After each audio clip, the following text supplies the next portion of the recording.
Join me on a journey through time. We are currently in the year 2020. We encounter the corona pandemic on every corner. But not only that. We travel around, walk through the streets, and meet actors of the food system everywhere. From producers to people who are active in the distribution of food to consumers, everything is there. And of course also politics and the commitment of many others, which is sometimes not so directly visible.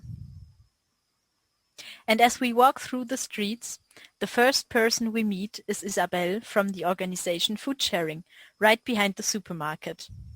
Here we see people saving food from being wasted. Why does food sharing actually need to exist in 2020? In Germany, about 18 million tons of food are thrown away every year. 10 million tons of that would still have been edible. I find this word superconsumption very impressive.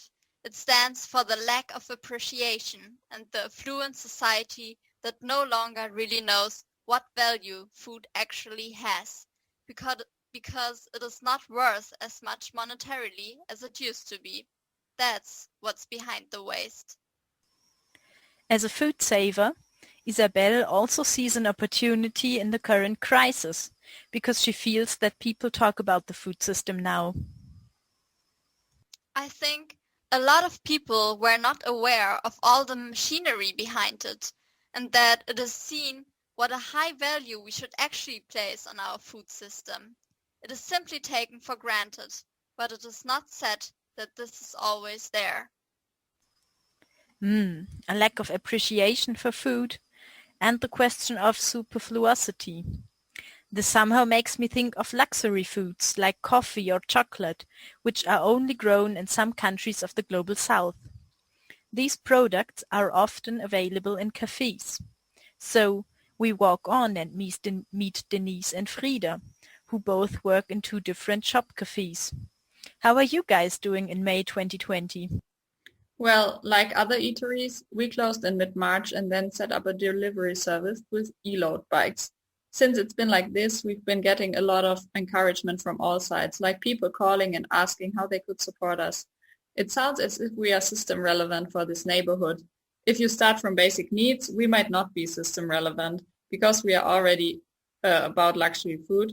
But if you take a closer look, a lot of structures and livelihoods depend on it. You mean your employees? Yeah, for example, we can't pay wages anymore, or we can only pay less. Those who worked precariously before usually have a bigger problem now. But even more, not only the cafes themselves, but also the supply chain must be supported. For example, cafes could seek contact with people in coffee-growing countries in order to be able to provide better support there. Good connections throughout the supply chains are also effective within Germany. Yeah, exactly. There were problems with the coffee roasting company to supply us and to write invoices because they had actually closed down. All this only worked because we have such good contacts. They roasted coffee just for me. In conclusion, Frieda says he hopes that many questions will be asked anew and that it will become obvious that things are taken for granted should never have been taken for granted. This includes the constant availability of food and the relaxed shopping atmosphere in the supermarket. Ingo, that is working in an unpacked shop in Bonn, was able to observe this well. The most noticeable thing is that the turnover has decreased a lot, or the number of customers. This is perhaps in contrast to conventional food retailers, for example supermarkets, where the food is packaged. Perhaps it also has to do with the consumer confidence. That's actually everything we've always done anyway, but now we had to communicate especially in order to win back their trust, because many people simply don't know that things have to be more hygienic in an unpacked shop, and they are in ours. As far as the current system and its relevance are concerned, Ingo has one wish above all. Yes, the system exists. It is the way it is, and I am relevant to it in my role as an employee. But I would really wish that the system would find a transformation in the direction of keyword common good economy. So being relevant for the system, that actually became a very huge topic in agriculture this year. We visit now Annika and Levin, who work on 2 farms and who told us about their experiences in the corona situation in May. Jan, a dairy farmer, also has his say. Levin, working on an organic farm, says, Yes, farming is systemic, but I wonder to what extent organic farming is also seen as systemically relevant.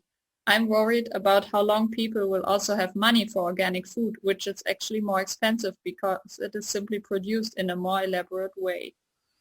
but Levin is also optimistic.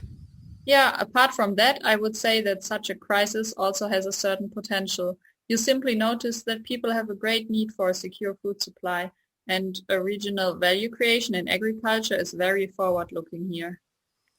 Jan, a dairy farmer, has a similar view, but adds on, When I think about how important our regional agriculture is as basis for food, then it's not the farmers with the tractors who should take to the streets, but the people, the consumers, who should demonstrate that agriculture here is profitable again, because otherwise it will be gone.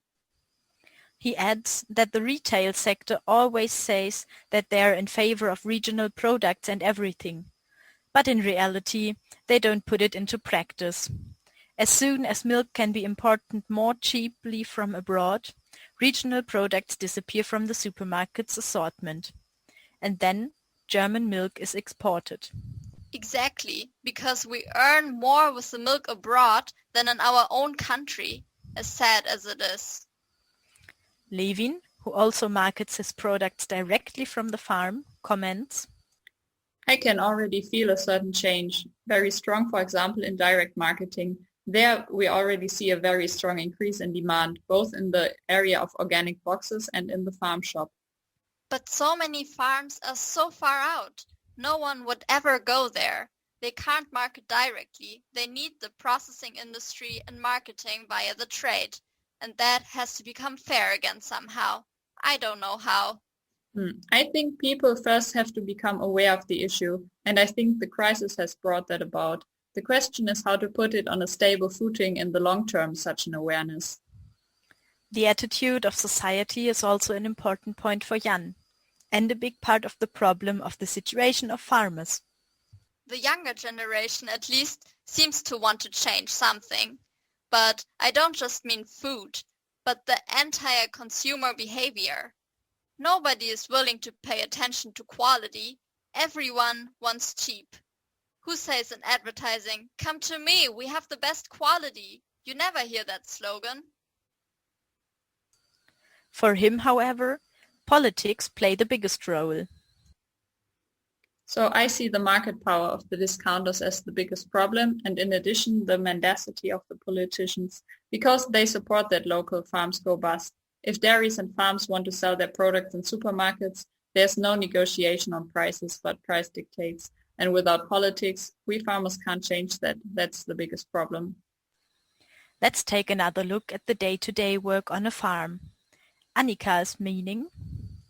Well, what I find nice now, for example, is that my bosses are also realizing a bit that perhaps it would be much better if there were more people who were there for the long term and knew their way around, so that this concentration of knowledge in such essential things decreases and the bosses realize, okay, we can also be absent for a while. Well, the topic of absence and being relevant for the system is also a big topic on seasonal workers in Germany who are urgently needed every year in organic or conventional agriculture.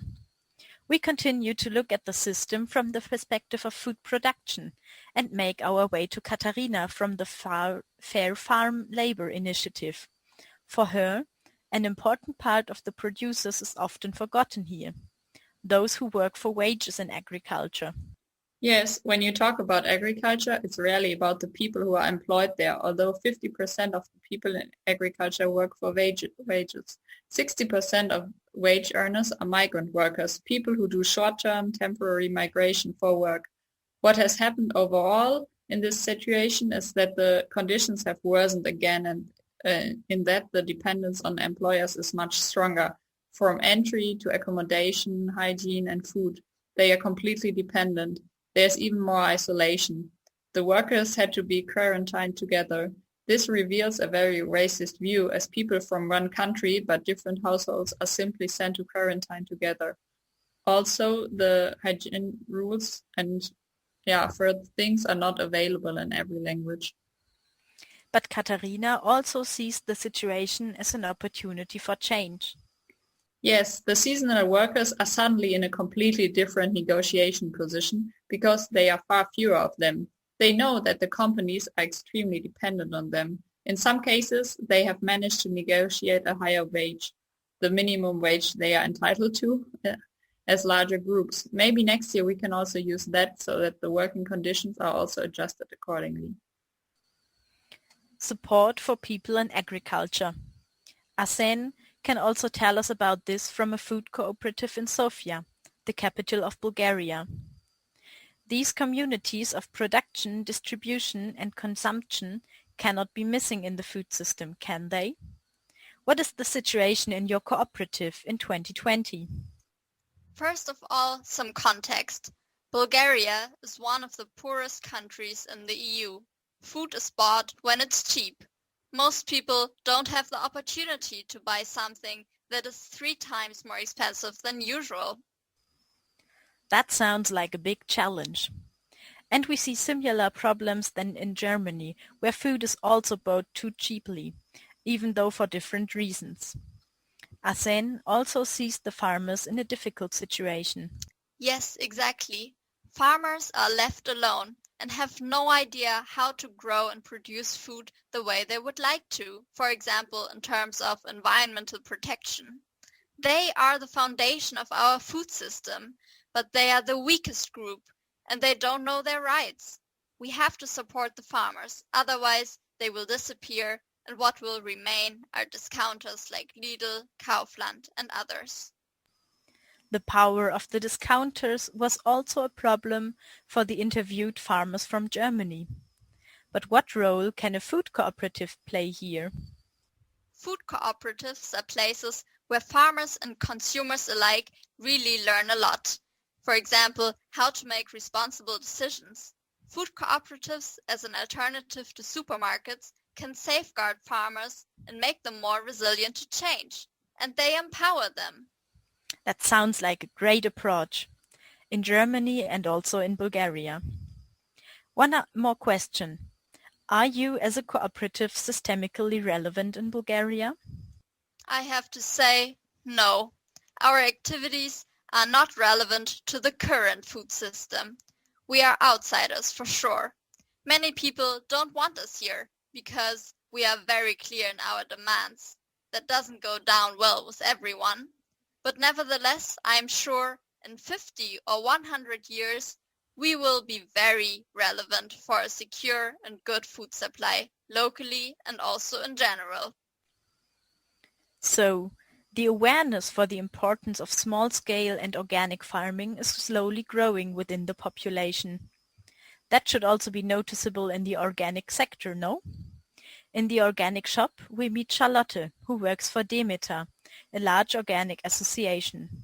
She says, Organic products have increased more than conventional products in March 2020, which of course gives me hope. There are studies that show that Corona is accelerating a trend towards health, sustainability and conscious living, and that this will be basically continue after Corona. And regionality also plays a big role. Yes, what I would like to live with my partners in retail is regionality over nationality over internationality. That's where I would like to go. But of course, that completely clashes with the standards and the permanent availability that the retail trade is so used to. Personally, I'm not system relevant, but my businesses, the farms, processors and traders, are 120% systemically relevant because they are designed for it and are so close to the customers. If you look at how agricultural support looks like in Europe and Germany, you simply cannot say that sustainably managed farms receive sufficient recognition at the moment. One of our interviewed farmers also wondered whether organic farming is seen as systemically relevant and thus supported as such. With the keyword agricultural support, we make our way towards the EU Parliament. Isabella and Marie, who work for two MEPs in the field of agricultural policy, are waiting for us there. So, we have now arrived at the area of politics and engagement in the background of production and other stuff. How is agricultural policy actually doing in times of Corona? The EU and Brussels is actually everywhere, affects us all, everything we eat or consume. Yes, but unfortunately, the reality is often that you feel you're always fighting a bit in the crosshairs of democracy and big food industry because there are many interests behind food production, and especially in Europe, the issue of export also plays a big role. Some things have been postponed that are not so important in terms of time, but the common agricultural policy is important because of the payments to farmers. That's why the negotiations have to continue. But it's much more difficult online, for example, because of the lack of a common language. And there's less control over whether amendments we write are actually taken into account or whether the email simply disappears into the wastepaper basket. In 2021, the current common agricultural policy will simply be continued and even extended by 2 more years.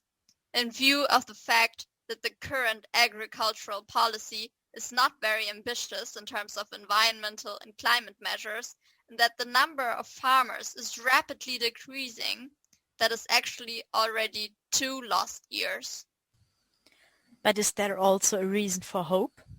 Many of our interviewed actors mentioned that there are chances for positive change in any case, and that with political will, a lot of things would be possible. Yeah, there's the Commission's Farm to Fork strategy, which has given us a glimmer of hope, and we hope that a positive development will take place for the EU Parliament. The fact that it has been passed in these difficult times, despite demands to the contrary, it is also a sign that something may be changing. If we had a cost truth, then the good food would certainly be a lot cheaper, and the cheap discounter food would be more expensive. And in this respect, politics is once again in demand, and we have to be careful that we don't slide too much into this consumerist track, because the truth is that it's about the framework conditions. A lot can be changed very quickly if you wanted to. They have really considered everything from the field to the plate in one strategy. That is really a shift to a holistic consideration, which is good. A holistic approach requires that many different actors in the food system are involved. One farmer told us that the gap between the reality on the farms and the understanding of the population has become so wide in recent years. He thinks that as long as the discussions between agriculture, environmental organizations, and the general public continue as they are, we will never find common ground. In the end, agriculture will lose out, as unfortunate as that is. The Food Council in Oldenburg has been working for several years to ensure that this common ground will exist. So our last stop leads us to Judith, who coordinates the Food Council in Oldenburg. First of all, we want to show the municipality that nutrition and food are local political issues. There's no food council, no committee for food, there's no department for food, unlike health, environment and transport. Politicians in the city council and in the city administration do not understand that they can do something about nutrition and food. One of the main demands is that a food or nutrition strategy has to be developed at the municipal level. A very concrete action plan with concrete measures and a timetable, for example, on the topic of community catering, nutrition education,